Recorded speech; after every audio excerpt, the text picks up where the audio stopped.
Jadi dari hasil pengamatan yang kami dapat, keterangannya bahwa yang pertama di gambar itu, yang pertama ada epidermis, yang kedua ada korteks, yang ketiga ada xilem, yang keempat ada floem, yang kelima ada endoderm. Berikut merupakan morfologi biji pada jambu biji. Yang pertama ada poros biji, yang kedua ada inti biji, yang ketiga ada kulit biji, dan yang keempat ada tali pusar. Ya, jadi di sini pembahasannya dari jambu biji termasuk klasifikasi Kingdom Plantae, divisi Angiospermae, subdivisi Eudicotils, kelas Rosid, ordo Myrtales, famili Myrtaceae, subfamili Myrtoideae, bangsa Martaceae, genus Pisidium, dan spesies P. guajava.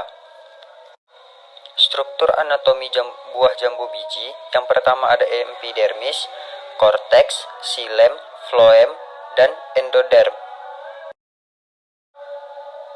Epidermis berfungsi melindungi sel di bawahnya, sedangkan korteks berfungsi untuk sebagai penyimpan cadangan makanan, xilem penyangkut zat yang ada di dalam tumbuhan, floem pengangkut hasil fotosintesis, endoderm pengatur lalu lintas zat cair. Menurut morfologinya, jambu biji termasuk ke dalam tumbuhan Angiospermae. Biji jambu biji memiliki bentuk bundar tak beraturan, memiliki warna coklat muda kekuningan, biji berukuran kecil, biji jambu biji bertekstur keras. Jambu biji merupakan tumbuhan dikotil dan termasuk buah sejati tunggal. Pernahkah Anda bertanya-tanya bagaimana Nephelium lapateum yang eksotis, lebih dikenal sebagai rambutan, berkembang biak di lingkungan alaminya? Bagaimana buah tropis ini, dengan kulit luar yang unik berbulu, berhasil berkembang di tengah keanekaragaman flora dan fauna hutan hujan? Selamat datang di penjelajahan kami ke dalam dunia rambutan, buah yang tidak hanya merangsang selera, tetapi juga menawarkan pandangan menarik ke dalam keanekaragaman hayati yang kaya di planet kita. Kami membahas secara mendalam tentang proses pertumbuhannya, perannya dalam ekosistem, dan berbagai kegunaannya bagi umat manusia. Berawal dari Asia Tenggara, pohon rambutan, anggota dari keluarga Sapindaceae, berdiri tegak, mencapai ketinggian 50 hingga 80 kaki. Daunnya tersusun secara bergantian, memberikan kanopi hijau yang lebat, sedangkan bunganya kecil dan tidak mengkolok memulai perjalanan buah yang begitu kita nikmati. Buah rambutan, sebuah drupa, adalah pesta bagi mata dengan kangkang merah atau kuning yang cerah ditutupi oleh rambut halus berduri. Di bawah kulit luar yang menarik ini, terdapat daging yang transparan, manis dan berer, yang membungkus satu biji. Tetapi rambutan bukan hanya lezat untuk lidah.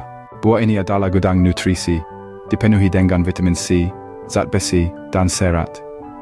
Dan itu tidak berhenti menjadi camilan sehat. Rambutan telah digunakan dalam pengobatan tradisional. Daunnya, kulitnya, dan bahkan kulit buahnya digunakan untuk berbagai tujuan medis. Pohon rambutan juga memainkan peran penting dalam ekosistemnya. Daunnya yang lebat memberikan perlindungan bagi berbagai burung dan serangga, sedangkan buahnya adalah sumber makanan bagi berbagai satwa liar. Ini adalah bukti dari jaringan kehidupan yang rumit yang ada dalam hutan hujan.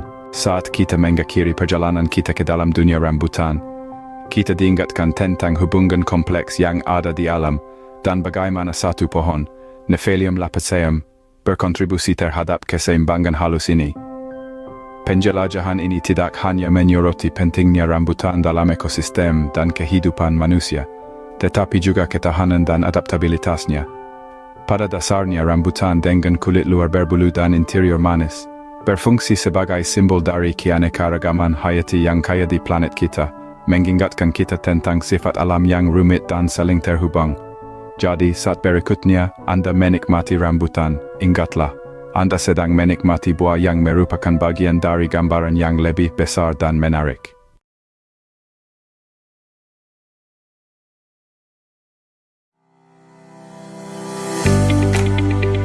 Angsana atau sono kembang dalam kurung Trocarpus indicus adalah sejenis pohon penghasil kayu berkualitas tinggi dari suku Fabaceae dalam kurung leguminosa, polong-polongan. Kayunya keras kemerah-merahan dan cukup berat, yang dalam perdagangan dikelompokkan sebagai nara atau rosewood. Pohon yang kadang-kadang menjadi raksasa rimba, tinggi hingga 40 meter dan gemang mencapai 350 cm. Batang sering beralur atau berbonggol, biasanya dengan akar papan dalam kurung banir. Tajuk lebat serupa kunibah dengan cabang-cabang yang merunduk hingga dekat tanah. Pepagan dalam kurung kulit kayu, abu-abu kecoklatan, memecah atau serupa sisik halus, mengeluarkan getah bening kemerahan apabila dilukai. Daun majemuk menyirip gasal panjang 12 hingga 30 cm.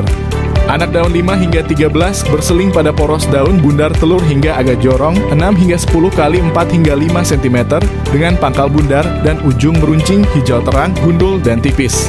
Bunga-bunga berkumpul dalam malai di ketiak 9 hingga 15 cm panjangnya. Bunga berkelamin ganda berwarna kuning dan berbau harum semerbak berbilangan negatif 5. Buah polong bundar pipih dikelilingi sayap tipis seperti kertas LK. Sekian morfologi dari pohon angsana, saya ucapkan terima kasih.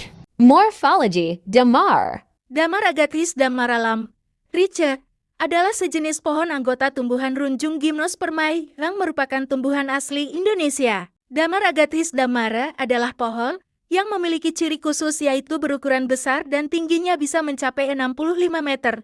Batangnya silindris dan lurus dengan diameter mencapai 1,5 meter. Kulit batang berwarna abu-abu muda hingga coklat kemerahan. Damar menyebar di Maluku, Sulawesi, hingga ke Filipina, Palawan, dan Samar. Di Jawa, tumbuhan ini dibudidayakan untuk diambil getah atau harsnya. Getah damar ini diolah untuk dijadikan kopal. Kerajaan Plantae Division Pinophyta, kelas Pinopsida, ordo Pinales family Araucariaceae, genus Agathis, spesies Adot damara.